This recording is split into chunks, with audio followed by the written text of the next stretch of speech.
নমস্কাৰ সুপ্ৰভাত আপুনি চাই আছে নিউজ 18 অসম নৰ্থ ইষ্ট এয়া গুড মৰ্নিং 18 মই জয়ন্ত মাধৱ গোস্বামী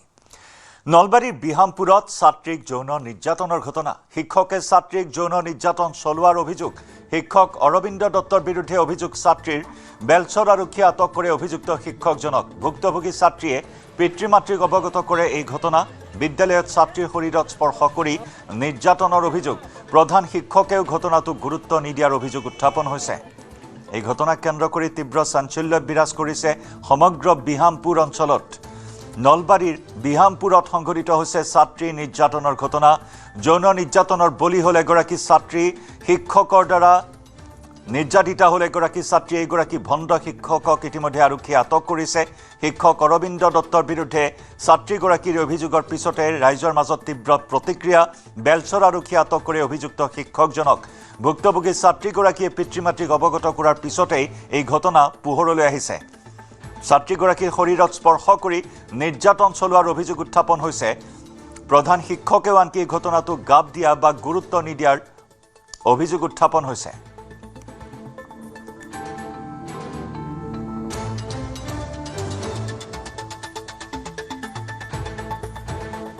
ঘটনাটো বৰ বেয়া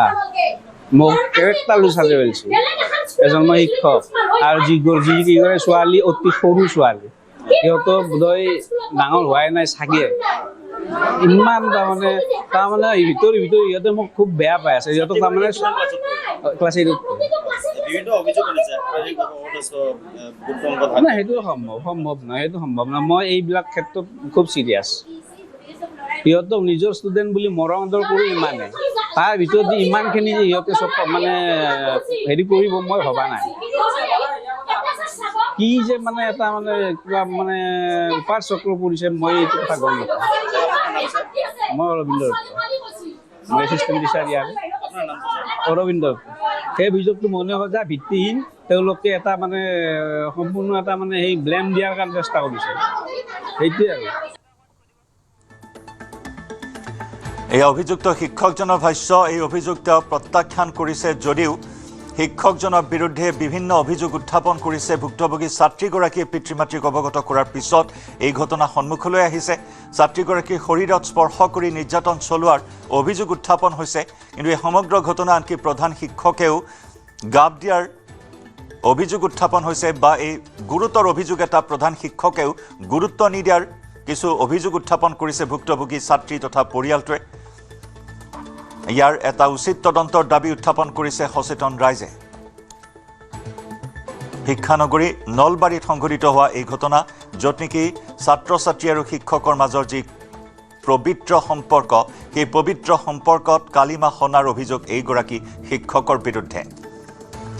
উল্লেখযোগ্য যে সিদিনা নলবাৰীৰ চামতাত সংঘটিত হৈছিল লাভ জাহাদৰ দৰে এটা অতি চাঞ্চল্যকৰ ঘটনা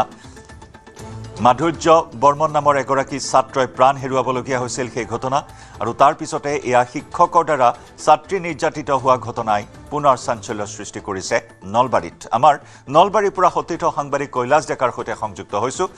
কৈলাশ এই অভিযোগ সন্দৰ্ভত শেহতীয়া আৰু কি খবৰ লাভ কৰিছে নিশ্চিতভাৱে জয়ন্ত চাওক নলবাৰী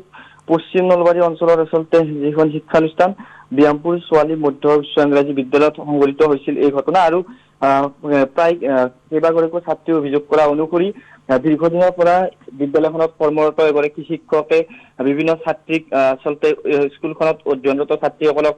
অশ্লীল ইংগিত দিয়ে বা বিভিন্ন ধৰণৰ আচলতে অভিযোগ উত্থাপিত কৰিছে ছাত্ৰীসকলে তেওঁলোকক বিভিন্ন ধৰণৰ ব্যৱহাৰ কৰা বুলি আনহাতে যি শুকুৰবাৰে বিদ্যালয়খনৰ যি ছাত্ৰ ছাত্ৰীসকলৰ অভিভাৱকসকল কৈলাশ ইয়াৰ পূৰ্বেও এনেধৰণৰ অভিযোগ আছে শিক্ষকগৰাকীৰ বিৰুদ্ধে এগৰাকী দুগৰাকী নহয় আপুনি কোৱাৰ অনুসৰি কেইবাগৰাকীও ছাত্ৰীক পূৰ্বেও নিৰ্যাতন চলাইছিল শিক্ষকগৰাকীয়ে নিশ্চিতভাৱে চাওক কেইবাগৰাকীও ছাত্ৰীক এইগৰাকী শিক্ষকে যি বিভিন্ন ধৰণৰ অভিযোগ দিয়া অনুসৰি বিভিন্ন ধৰণৰ আচলতে ছাত্ৰীসকলক হাৰাশাস্তি চলাইছিল বা অশ্লীল ইংগিত দিয়াৰ কথা বিভিন্নজন অভিভাৱকে ব্যক্ত কৰিছে কিন্তু কালিৰ যি ঘটনা আচলতে কালি গোটেই অভিভাৱকসকলে আচলতে বিদ্যালয়খনত আহি উপস্থিত হৈছিল আৰু বিদ্যালয়খনৰ যিগৰাকী শিক্ষক অভিযুক্ত শিক্ষকগৰাকীক সকলোৱে সোধপোছ অব্যাহত কৰিছিল আৰু এই ঘটনাই আচলতে বিদ্যালয়খনত এক উত্তপ্ত পৰিৱেশৰ সৃষ্টি হয় পৰৱৰ্তী সময়ছোৱাত আচলতে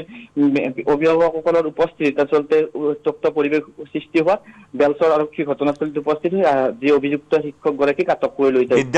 বিদ্যালয় কৰ্তৃপক্ষৰ প্ৰতিক্ৰিয়া এই মুহূৰ্তত, কাৰণ অভিযোগ আছে যে প্ৰধান শিক্ষকেও আনকি গুৰুত্ব দিয়া নাই এই বিষয়টোত। নিশ্চিতভাৱে চাওক, বিদ্যালয়ৰ কৰ্তৃপক্ষই বিভিন্নগৰাকীয়ে ইতিমধ্যে জানিব পৰা অনুসৰি বিদ্যালয়ৰ কৰ্তৃপক্ষই এই ঘটনা অৱগত বিশেষভাৱে নহয় বুলি কৈছে, আৰু যিগৰাকী অভিযুক্ত শিক্ষক সেইগৰাকী শিক্ষকেও ভাষ্য প্ৰদান কৰিছে যে এই আচলতে এনেধৰণৰ ঘটনা সংঘটিত হোৱা নাই, কিন্তু যিসকল ছাত্ৰীয়ে অভিযোগ উত্থাপিত কৰিছে বা অভিভাৱকসকলে অভিযোগ উত্থাপিত কৰিছে এই ঘটনা আজি নহয়, দীৰ্ঘদিন ধৰি আচলতে এইগৰাকী শিক্ষকে এনেধৰণৰ মানসিকভাৱে হওক বা বিভিন্ন ধৰণে আচলতে হাৰাশাস্তি কৰাৰ অভিযোগ উত্থাপিত হৈ আহিছে, আৰু যিহেতু আৰক্ষীয়ে আটক কৰিছে সমগ্ৰ ঘটনা তদন্ত প্ৰক্ৰিয়া অব্যাহত ৰাখিছে। নিশ্চিতভাৱে ইয়াৰ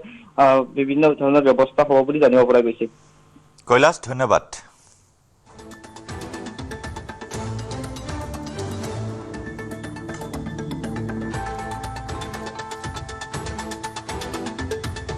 ঘটনাটো বৰ বেয়া, মোক কেৰেক্টাৰ লুচালে পেলাইছে। এজন মই শিক্ষক আৰু যি কেইগৰাকী ছোৱালী অতি সৰু ছোৱালী, সিহঁতৰ বোধহয় ডাঙৰ হোৱাই নাই চাগে, ইমান তাৰমানে ভিতৰি ইহঁতে মোক খুব বেয়া পাই আছে। সিহঁতক তাৰমানে ক্লাছ 8 সেইটো সম্ভৱ নহয়। মই এইবিলাক ক্ষেত্ৰত খুব চিৰিয়াছ। সিহঁতক নিজৰ ষ্টুডেণ্ট বুলি মৰম আদৰ কৰি ইমানে, তাৰ ভিতৰত যে ইমানখিনি যে সিহঁতে চব হেৰি কৰিব মই ভবা নাই। কি যে এটা কিবা উপাৰ চক্ৰ পৰিছে, মই এইটো কথা গম নাপাওঁ। মই অৰবিন্দ দত্ত, মই এছিষ্টেণ্ট টিচাৰ ইয়াৰ। অৰবিন্দ দত্ত। সেই অভিযোগটো মনে হয় যে ভিত্তিহীন, তেওঁলোকে এটা সম্পূৰ্ণ এটা সেই ব্লেম দিয়াৰ কাৰণে চেষ্টা কৰিছে, সেইটোৱে আৰু।